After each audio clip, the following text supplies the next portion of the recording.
ठीक है। तो हमने क्या बोला कि अब हम अगला जो मेजर करेंगे वो हम करेंगे काइट्स एंगल। काइट्स एंगल पता है 2 मार्क्स में भी अकेले पूछ लेते हैं। ये कुछ नहीं, एक नॉर्मली एंगल होता है जो होता है टेलस और कैल्केनियम के बीच में। अभी आप सर ने आपने हमें बताया था कि पहले कैल्केनियम रखी होती है, उसके ऊपर टेलस रखी होती है और नेविकुलर या मीडियली रखी होती है। तो नेविकुलर की बात तो आप हटा दो क्योंकि काइट्स एंगल नेविकुलर में देखा ही नहीं जाता। काइट्स एंगल देखा जाता है टेलस और कैल्केनियम में। कि क्या होता है ये एंगल? ये एक एंगल इस तरीके से नॉर्मली एक एंगल होता है, इसको एंटीरियर पोस्टीरियर व्यू और लेटरल व्यू में हम देखते हैं फुट में। ये नॉर्मली मोर देन 35 होता है नॉर्मली, मगर ये सीटीवी के केस में ना कम हो जाता है। कैसे? देखो पहले काइट्स एंगल समझते हैं क्या होता है। काइट्स एंगल आपका होता है ये, इस तरीके से निकालते हैं। ये आपका कैल्केनियम है और ये आपका इसके ऊपर रखी होती है टेलस। तो इस तरीके से हम एंगल मेजर करते हैं। एक लाइन यहां डालते हैं टेलस पे, एक डालते हैं कैल्केनियम के नीचे, और फिर इनका एक एंगल देखते हैं। इनका जो नॉर्मल एंगल होता है वो 35 डिग्री से ज्यादा होता है, मगर ये सीटीवी में कम हो जाता है। क्यों हो जाता है? क्योंकि due to mid line shift. जब कैल्केनियम मिड लाइन शिफ्ट करती है ना, तो उसके रिस्पेक्ट में टेलस भी शिफ्ट करती है। तो जब due to mid line shift ये एंगल कम हो जाता है। अगर जब एक नॉर्मली एंगल पे रखे होते हैं ना, नॉर्मली जब एक एंगल पे रखे होते हैं, तब उनके बीच में एंगल 35 डिग्री से ज्यादा होना चाहिए नॉर्मल फुट में। Due to mid line shift ये एंगल रिड्यूस्ड हो जाता है कैल्केनियम और टेलस के बीच में। इसी को काइट्स एंगल बोलते हैं। सीटीवी में ये एंगल आपका हो जाता है रिड्यूस। ठीक है, जो आपसे पूछे क्यों हो जाता है? Due to mid line shift. ठीक है,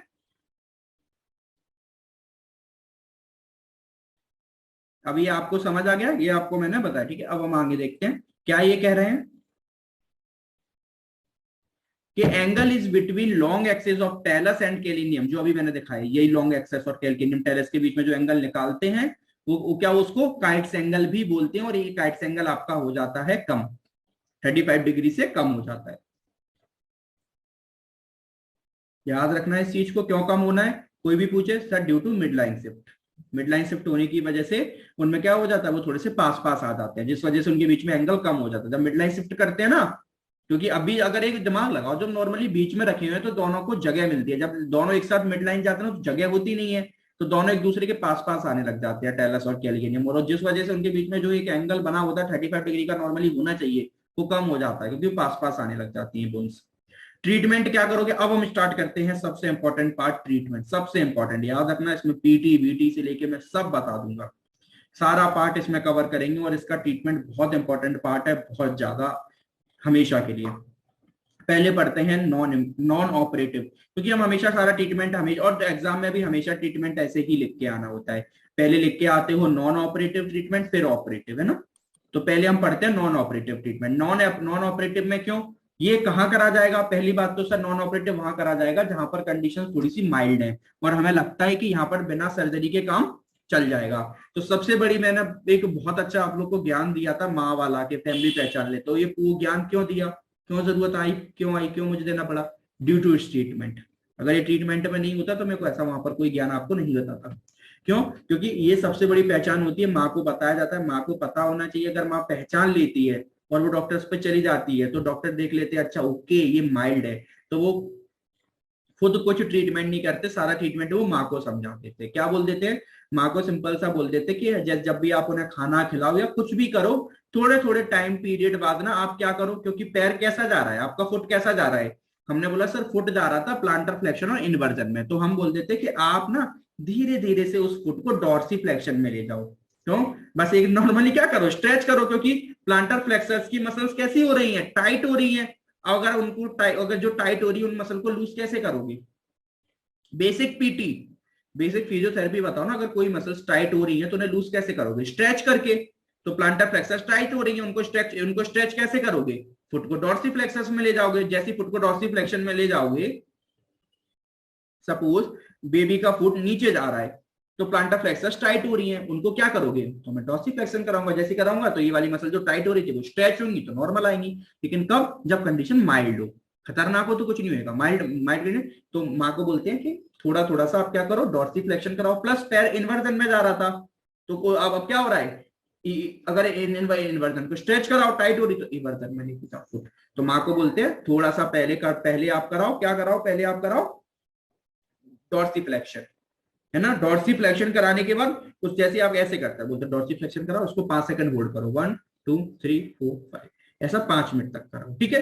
फिर उसके बाद फुट को इवर्जन में लेके जाओ, इवर्जन में जाओ, 5 सेकंड होल्ड करो, फिर 5 सेकंड होल्ड करो, उसको भी 5 मिनट कराओ, और ऐसा दिन में बहुत बार कराओ। बहुत बार का क्या बोलते थे, क्योंकि जब जब बच्चों को आप कुछ खिलाओ, मतलब हाँ, क्योंकि बच्चे दिन में कम से कम एटलीस्ट 7-8 बार तो फीड करते ही हैं, 7-8 बार फीड करेंगे, और हर बार फीड के बाद आप उनको कराओ, तो उनको एक ऐसा टास्क दे दिया है कि जब भी आप उन्हें फीड कराओ उसके बाद इस तरीके से कराना होता है। तो फुट को कैसे डॉर्सिफ्लेक्सर और इवर्टेड में ले जाना है, क्योंकि फुट कैसा है, प्लांटा फ्लेक्सर और इन्वर्टेड में एक सफिशिएंट प्रेशर लगा के 5 सेकंड का होल्ड करते हैं और 5 मिनट तक कराते हैं। जो माइल्ड डिफॉर्मिटी हो जाती है वो जनरली इससे ठीक हो जाती है आगे चल के। क्यों? क्योंकि अभी उनकी बोन्स बन रही है, फुट फ्लेक्सिबल है, आप कराते रहोगे तो वो ठीक हो जाएंगी। मगर हम पढ़ेंगे लेवल वाइज, ठीक है ना। अभी हम पढ़ रहे हैं नॉन ऑपरेटिव में लेवल वाइज पढ़ रहे हैं। अभी हमने पढ़ा थोड़ा सा माइल्ड। अगर सपोज करो कि ऐसी कंडीशन है कि जो सिर्फ इससे ठीक नहीं होगी, लेकिन हमें ऑपरेशन भी नहीं करना, तो हम क्या करेंगे, हम देख लेंगे नहीं इतनी भी सीवियर नहीं है कि ऑपरेशन से काम चले, मतलब मॉडरेट कंडीशन है। अभी हमने माइल्ड पढ़ लिया, सीवियर में ऑपरेशन होगा, तो मॉडरेट में क्या करोगे, मॉडरेट में कुछ नहीं करते, सिंपल सा काम करते हैं। एक काम करो, उसका फुट डॉर्सिफ्लेक्शन इवर्टेड है ना, उसका फुट नॉर्मल लेके आओ, प्लांटा फ्लेक्शन करा के फुट जैसी नॉर्मल आया ना, ये अच्छा, ये पोजीशन है ना, पीओपी कास्ट बना दो। जो फ्रैक्चर्स में पीओपी कास्ट बना देते हैं वो बना देते हैं, तो अब महीनों तक पेनी रहेगी, महीनों तक रहेंगी, तो नॉर्मली इस पोजीशन में अपना फुट हो जाएगा, अपना फुट ठीक हो जाएगा, तो पीओपी कास्ट बना देते हैं। तो manipulation POP in this method the manipulation of foot is done, पहले उसे मैन्युपुलेट करते हैं, अपनी जगह पे लेके आते हैं, और जगह पे ले जाने के बाद फिर हम उसको प्लास्टर ऑफ पेरिस यानी प्लास्टर काट पहना देते हैं। अब सबसे इंपॉर्टेंट पार्ट, ये 2 पार्ट, काइट फिलॉसफी और पॉन्सेटी फिलॉसफी, ये एग्जाम में लिख के ही आना है, बिना इसको लिखे ट्रीटमेंट आपका कंप्लीट नहीं होगा। और 2 मार्क्स में भी कोई भी एक फिलॉसफी पूछ लेते हैं। ये फिलॉसफी ऐसी थी कि 2 साइंटिस्ट थे, उन्होंने अपना अपना ट्रीटमेंट का मेथड बताया कि भैया ऐसे ट्रीटमेंट करो तो ज्यादा अच्छा रिजल्ट मिलेगा। तो काइट साहब ने ये बोला कि अगर आपको पीओपी कास्ट जो लगानी है ना, वो 1 मंथ पे लगा दो, क्योंकि बच्चा जैसे ही 1 मंथ का है ना, तब सबसे ज्यादा फ्लेक्सिबल है, उसकी ठीक हो सकती है। जैसे ही 1 मंथ का है, उसको फटाफट उसको मैन्युपुलेट करो, उसका पैर अपनी जगह पे लेके आओ, लेके उसे पीओपी कास्ट लगा दो। और इन्होंने एक सबसे अच्छी बात ये बोली कि एक रूल पढ़ के आए थे, CAVE, इन्होंने बोला बस यही रूल पे चलो। इन्होंने बोला कि CAB ऐसे ही तो हो रही थी ना, first part, second part, third part, fourth part, इन्होंने बोला करेक्शन भी ऐसे ही करो। सबसे पहले केवस ठीक करो, जब केवस ठीक हो जाए फिर एडक्शन ठीक करो, फिर वेरस ठीक करो, फिर इक्वाइनस ठीक करो, लाइन से चलो। ये नहीं पहले ऐसे नहीं कि पहले वेरस ठीक करने में लग गए, फिर इक्वाइनस कर रहे, फिर कहीं केवस कर दिया, फिर एडक्शन, नहीं। इन्होंने काइट फिलॉसफी इन्होंने बोला कि 1 मंथ में लगा दो और डिफॉर्मिटी लाइन से ठीक करो। पहले कैवस को ठीक करो, फिर एडक्टस को ठीक करो, फिर वेरस को ठीक करो, फिर इक्वाइनस को, ठीक है। तो ऐसे adduction followed by inversion then equinus, इन्होंने कैव का मेथड ये बताया। इस तरीके से इन्होंने से ठीक करने के लिए कहा गया। काइट्स फिलॉसफी होती है खत्म। फिर पॉन्सेटी आए। पॉन्सेटी ने बोला कि ठीक है, हमें काइट्स का ये तो पसंद है कि कैब वाला मेथड, हम यही करते हैं, हम कैब ही करेंगे, बिल्कुल करेंगे। लेकिन उन्होंने बोला कि यार अब मैं आया हूं तो मुझे कुछ अलग तो करना पड़ेगा ना। तो बोले क्या करें, बोले काम करते हैं, जो अडक्शन वाला पार्ट है, अडक्टस वाला पार्ट है, इसमें मैं थोड़ा फिलॉसफी देता हूँ, इसको मैं बता दूं कि इसको कैसे ठीक कराओ। बाकी कराओगे के भी आप, लेकिन मैं अडक्टस वाले के लिए एक अलग से स्पेशल फिलॉसफी आपको दे देता हूं कि अडक्टस वाले को आप कैसे ठीक कराओगे। और अडक्टस वाले में अपन रिलेशन पढ़ के आए थे, TCN वाला, टेलस कैल्केनियम नेविकुलर, याद आ गया ना। पहले नेविकुलर क्या था, फिर टेलस कैल्केनियम, वो पूरी स्टोरी करके बताई थी, अडक्टस में पढ़ी थी ना, याद है ना। तो इन्होंने यहां पर एक अलग कॉम्प्लेक्स लेके आए, ये लेके आए कॉम्प्लेक्स 3 बोन का, कैल्कोनियो क्यूबॉइड नेविक। याद रखना इनके कॉम्प्लेक्स में टेलस बोन नहीं है, इनके कॉम्प्लेक्स में टेलस बोन नहीं है। इन्होंने जो कॉम्प्लेक्स बनाया वो CCV का बनाया, इसलिए पॉन्सेटिव फिलॉसफी में लोग कंफ्यूज हो जाते हैं, क्यूबॉइड की जगह टेलस लिखे आते हैं और एग्जामिनर यही चेक कर रहा होता है। तो याद रखना इसमें CCB है पॉन्सेटी में, ठीक है। पॉन्सेटी में उन्होंने बोला कि जो कैल्कोनियम क्यूबॉइड नेविकुलर, यानी जो इन तीनों बोन का जो कॉम्प्लेक्स बन रहा है आपके एंकल जॉइंट में, आप उसे ठीक करो।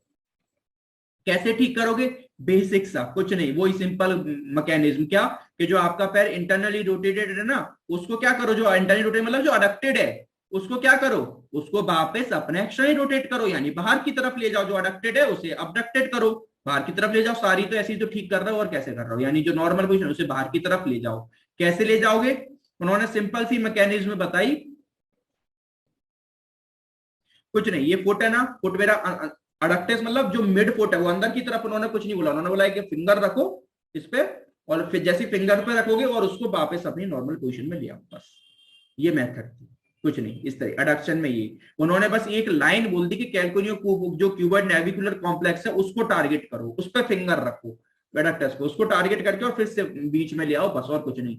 तो कैल्कोनियो क्यूबॉइड नेविकुलर कॉम्प्लेक्स जो आपको क्या कर रहा है, जो आपकी इंटरनली रोटेड अडक्टर करा रहा था, किसमें, under the planter flexor Tellis, planter flexion तो हो ही रहा था साथ साथ में नीचे की तरफ, तो उससे क्या हो रहा था, hence the deformity can be, कैसे करेक्ट करोगे, by bringing the complex back under the talus by gradually stretching. उन्होंने बोला कि टेलस से, जो आपका टेलस है ना, जो टेलस ऊपर बोन थी, उसके रिस्पेक्ट में ये तीनों वाली बोन्स को वापस अपनी जगह खिसका दो, वापस अपनी जगह खिसका दो। कुछ बस एक क्या, कैसे खिसकाना है, this is done by putting thumb pressure over the talus head.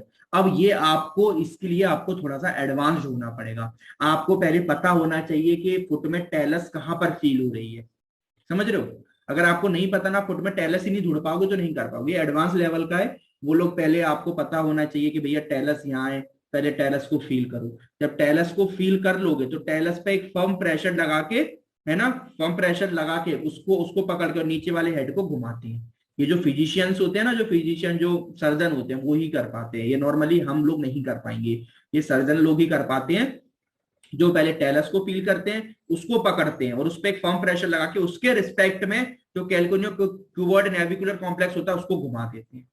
ठीक है ना, आई नो थोड़ा सा लगेगा क्योंकि ये हम नहीं समझ पाएंगे, हम क्योंकि हम कैल्केनियम सबसे बड़ी बात है, हम टेलस को नहीं पकड़ पाएंगे, टेलस कहाँ है, उसको पकड़कर फिर उस पर प्रेशर रख के फिर हम उस कॉम्प्लेक्स को नहीं घुमा पाएंगे। इसके लिए जो प्रॉपर सर्जन होते हैं वो ही ये कर पाते हैं। ठीक है, तो हम तो सिर्फ इसको समझ लेंगे कैसे करते और याद कर लेंगे, क्योंकि हम ये कर नहीं पाएंगे।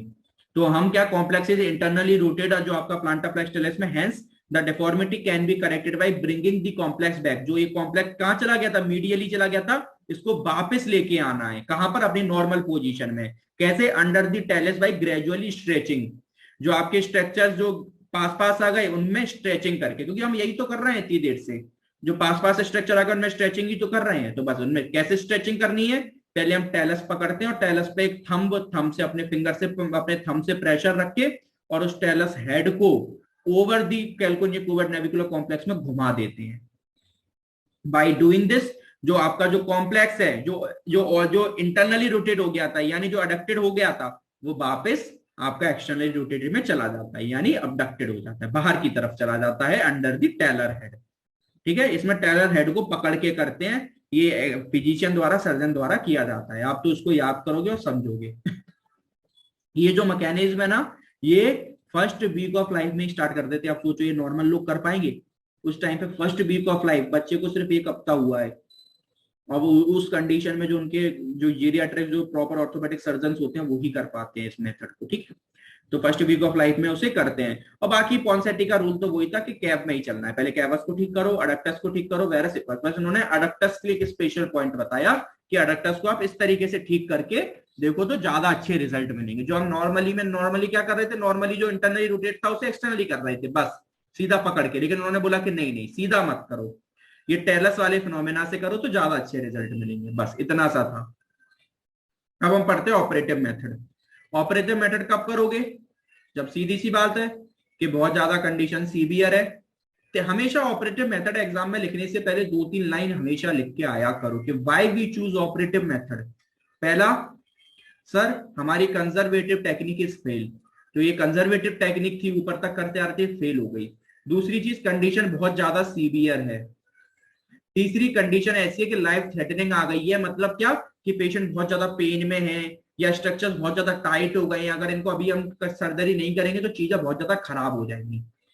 तो ये 3 पॉइंट लिख के आया करो, तब सर्जरी के बारे में लिखा करो कि ये सर्जरी करनी है, उसको समझ आना चाहिए कि आप क्यों सर्जरी की तरफ गए। तो ये 3 पहले पॉइंट एक्सप्लेन करोगे तब आप सर्जरी की तरफ जाओगे। ऑपरेटिव मेथड में कुछ नहीं करते, कोई सारे क्या करोगे भैया, दिमाग लगाओ, जो पोस्टीरियरी और जो मीडियली जो मसल्स टाइट हो गई थी उनके टेंडन को काट देंगे। और क्या करेंगे, रिलीज कैसे करोगे, जो टेंडन जो मसल टाइट हो गई थी मैं क्या करूंगा, यही तो करते थे हम हर ऑपरेशन में। जो पीछे वाले पैर ऐसे और अंदर की तरफ चला गए, यानी पीछे वाले टेंडन को काट दूंगा, अंदर वाले टेंडन को काट दूंगा, पैर लूज, फ्री। या तो अब टेंडन काट दूंगा तो कंप्लीटली लूज हो जाएगा, तो मैं क्या करूंगा, उससे अच्छा मेथड क्या करूंगा कि टेंडन छोटे छोटे ना उनको बड़ा कर दूंगा, काट के उनमें टेंडन को और फंसा दूंगा, तो वो टेंडन बड़े बड़े हो जाएंगे और बच्चे का जो फुट है वो नॉर्मल बैक टू लाइफ आ जाएगा, नॉर्मल हो जाएगा। टेंडन काट के उसको टेंडन को बड़ा कर दूंगा, टेंडन की लेंथनिंग कर दूंगा, जो शॉर्ट हो गया था ना उसे लेंथनिंग कर दूंगा, खत्म काम। अगर posteromedial soft tissue release and tendon lengthening कैसे करूंगा, अगर किसी को एक्वाइनस हो गया तो मैं क्या करूंगा, बेसिक बात है कि जो मेरी पीछे वाली मसल्स हैं, प्लांटर फ्लेक्सस मसल्स हैं, उनके टेंडन को बड़ा कर दूंगा। और मुझे अगर वेरस ठीक करना है तो क्या करूंगा, जो मेरी इन्वर्जन जो मेरे इन्वर्टर्स मसल्स हैं उनके टेंडन को काट के बड़ा कर दूंगा, तो मेरे जो इन्वर्जन है वो ठीक हो जाएगा, मतलब मेरा कैवस ठीक हो जाएगा। और पीछे पोस्टीरियर वाले को काट दूंगा, मीडियल को काट दूंगा तो मेरा ठीक होगा कैवस, पोस्टीरियर को काट दूंगा तो मेरा ठीक हो जाएगा क्या, इक्वाइनस। क्लियर। ऑपरेटिव मेथड में यही सब, ये डाइवर्स ऑस्टियोटॉमी करके आता है, उन्होंने ये डाइवर्स ऑस्टियोटॉमी 2 मार्क्स में क्या याद रखना, ये ऐसे ऐसे वर्ड्स होते हैं ना, 2 मार्क्स में तो ऐसे नहीं पूछेंगे, ये ऐसे ऐसे वर्ड्स होते हैं जो स्पेशली मेंशन करके आने थे, पर्टिकुलर सीटीबी के लिए होता है। ये पर्टिकुलर क्या करते हैं, जो आपके हील पे वायरस आता है ना, उसको जब करेक्ट करते हो, मतलब वायरस मतलब क्या, जो इन्वर्जन हो रहा था, जब उसके टेंडन को काट के बड़ा करते हो ना, सीटीबी में जब वायरस को ठीक करते हो उसको डाइवर्स ऑस्टियोटॉमी बोलते हो। कैसे करते हैं, जो इन्वर्जन वाले टेंडन थे उनको काट के लेंथन कर देते हैं, खत्म, उसका नाम होता है बस डाइवर्स ऑस्टियोटॉमी, और कुछ नहीं। डाइवर्स एंड है तो उन्होंने अपने नाम पर रख दिया, और कुछ नहीं था, बात तो वही है ना कि उसके टेंडन को काट के लेंथन कर दिया, और क्या कुछ अलग से बताया इन्होंने, बात तो कहानी तो वही है।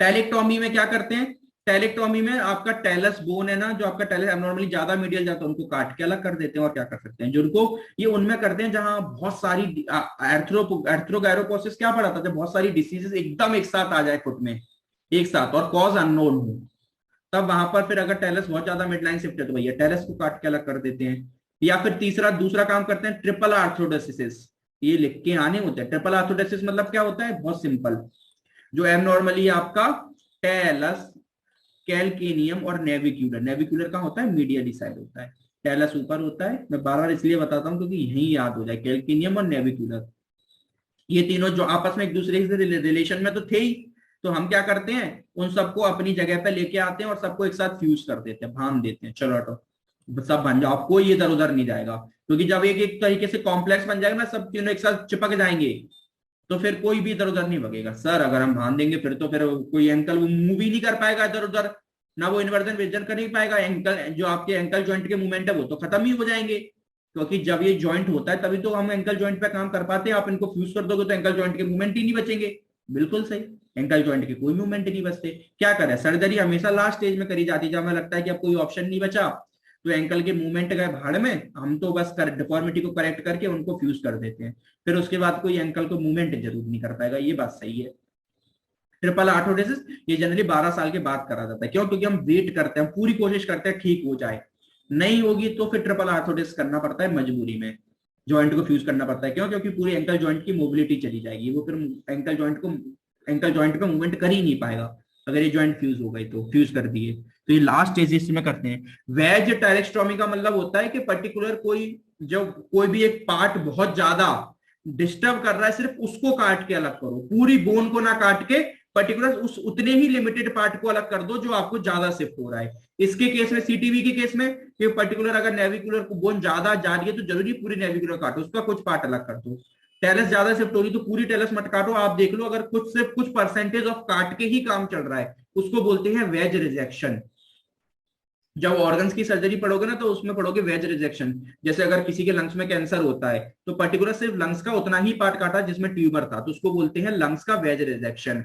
ऐसे वेज का मतलब यही होता है कि सिर्फ उतने पार्ट को काटो जो खराब आपको लग रहा है, तो वेज टेरेक्टोमी का मतलब होता है जो पर्टिकुलर हमारी टेलस बोन है और इन सब में तो सिर्फ उतना ही पार्ट काटना है जिनकी जो खराब है, बाकी पूरे पार्ट को छोड़ देते हैं, पूरी बोन को नहीं उड़ाना है। अब हम क्या पढ़ेंगे, अब हम पढ़ेंगे कि methods of maintenance of the correction, कैसे हम उसको करेक्ट करके रखेंगे, कैसे मतलब क्या, मतलब कि अगर हमें पता है कोई चीज ये वैसे एक तरीके से इस वाले पार्ट को ना ऑपरेटिव में नहीं लेके आना, ये नॉन ऑपरेटिव। मतलब ये क्या होता है कि जब हमें लगता है ना कि जब ऐसा होता है ना कि कभी भी ऑपरेशन, आप ध्यान रखना, ये बहुत बड़ी बात बताऊं, ये क्यों करना पड़ा, ये क्यों करा रहे हैं, ये दो केसेस में कराते हैं। ये जो आप पता है, अच्छा स्प्लिंट और ब्रेसेस कब पहनाते हैं?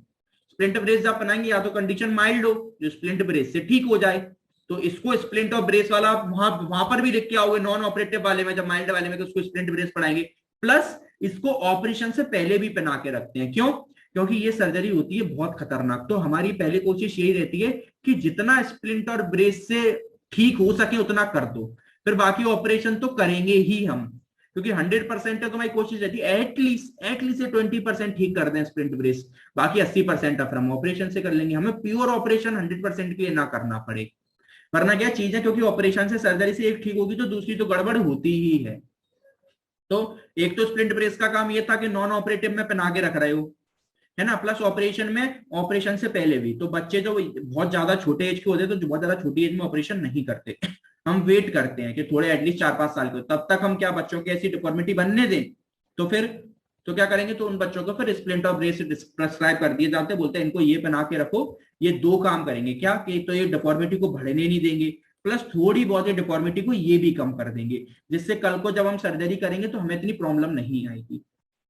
बहुत होता है अगर किसी का एसीएल लिगामेंट टूट गया है ना और उसकी रेंज नहीं आ रही, तो पहले डॉक्टर सर्जरी करने से पहले यही बोलेगा, काम करो आप अपने नी पर अपनी रेंज बढ़ा के आओ, तब हम सर्जरी करेंगे। क्यों? क्योंकि हम जब ऑपरेशन करेंगे उसके बाद तो रेंज और चली जाएगी, और रेंज और चली जाएगी, और आपकी ऑलरेडी रेंज कम हुई और ऑपरेशन के बाद और चली गई, तो आप आफ्टर ऑपरेटिव पीटी में तो उसकी रेंज लाने में आपको सदियों लग जाएंगी, सालों लग जाएंगी। तो वो बोलता है कि अभी अभी से ही कुछ रेंज लेके आओ, जब हम ऑपरेशन करेंगे, जब आपकी कुछ रेंज कम होगी तो एटलीस्ट आप कुछ महीनों में अपनी रेंज वापस ले आओगे। तो हर ऑपरेशन से पहले यही कोशिश करी जाती है कि एटलीस्ट आप उस लेवल तक तो आ जाओ कि जहां पर आपका ऑपरेशन करके मिनिमम काम करना पड़े।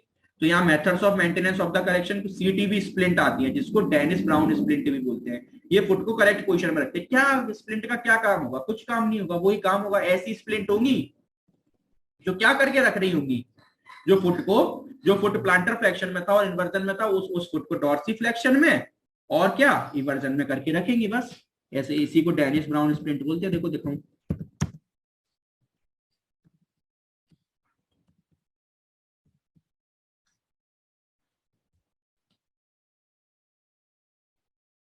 ये होती है डेनिस ब्राउन स्प्लिंट। देख रही, अब आप देख के बोलोगे सर ये डेनिस ब्राउन अगर स्प्लिंट है तो इनमें तो ये बीच में इसमें बंद के रखा है, बच्चा तो चल ही नहीं पाएगा कभी। अभी बताता हूँ क्या होगा। ये डेनिस ब्राउन स्प्लिंट लगाई जाती है, ये used through out the day, पूरे दिन भर पहनाया जाता है। मालूम कब तक? जब तक बच्चा चलना स्टार्ट नहीं करता। क्यों? क्योंकि इसको पहन के चल पाओगे क्या इसको पहन के? नहीं। तो ये तब तक पहनाया जाता है क्योंकि हम पकड़ लेते हैं उसको एक हफ्ते में, 2 हफ्ते में, तो हम जब तक बच्चा, यानी जब बच्चा लगभग 6-7 महीने का चल नहीं पाएगा, तो तब तक आप 24 के 24 घंटे बच्चा ये पहन के रहेगा। ये पहना के हम उसको रखते हैं, इस तरीके से फुट होता है, ये पहना के उसको रख देते हैं ऑल टाइम ये पहने रहता है, क्योंकि तब तक बच्चा चलेगा। फिर अगर सर बच्चा चलना स्टार्ट कर गया तो फिर हम क्या करेंगे? तो फिर हम एक काम करेंगे, जब बच्चा रात में सोएगा तब तो चलेगा नहीं, तो तब रात में पहनाओ, दिन में मत पहनाओ फिर, ठीक है। तो डेनिस ब्राउन स्प्लिंट जब तक बच्चा नहीं चल रहा तब तक थ्रू आउट द डे पहनाते हो, और जब वो एक बार स्टार्ट वॉकिंग कर दे तो it can be used at night, फिर आप उसको रात में पहनाओगे। और दिन में फिर सर क्या पहनाएंगे? दिन में उसको पहनाए जाते हैं सीटीवी शूज। सीटीवी शूज भी कुछ नहीं ऐसे ही होते हैं, उनमें बस वो नहीं लगा होता, जो बीच में बार लगा था ना, जो बार दिख रहा था आपको, वो नहीं होता। देखो एक सेकंड दिखाऊं, सीटीवी शूज ऐसे होते हैं, ठीक है। इनमें बस बार नहीं होता, ये वाले दिख रहे हैं ना शूज, इस तरीके के शूज होते हैं, इनमें बार नहीं होता, ठीक है। और ये आपको 4 साल तक पहनाए जा रखे जाते हैं, क्योंकि मैंने कहा ना 4-5 साल के पे जाके ऑपरेशन करते हैं, तब तक क्या करेंगे? तो यही पहना जाते हैं, है ना। फिर सीटीवी ब्रेस भी पहना दिए जाते हैं 3 मंथ तक, ऐसे ऐसे सीटीवी ब्रेस भी होते हैं ना, है ना। फेल्प ब्रेस भी आते हैं, फेल्प ब्रेस भी नाम से आते हैं, ये नाम याद करने पड़ेंगे। ये जनरली नाइट में पहना के रखते हैं। सीटीवी शूज तो मैंने आपको दिखाई दी, ये कब तक पहनाने होते हैं? 5 साल तक, फिर उसके बाद उसको ऑपरेशन कराते हैं। अगर 5 साल तक मैं ठीक हो गया तो कोई ऑपरेशन कराने की जरूरत है?